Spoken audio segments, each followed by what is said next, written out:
Что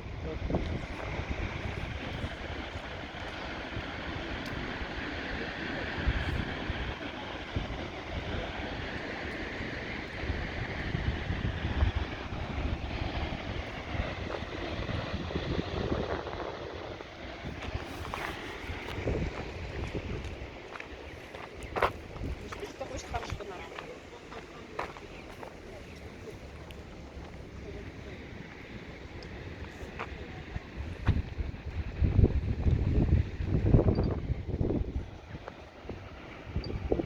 Это какой Подольский водопад? Да, там вот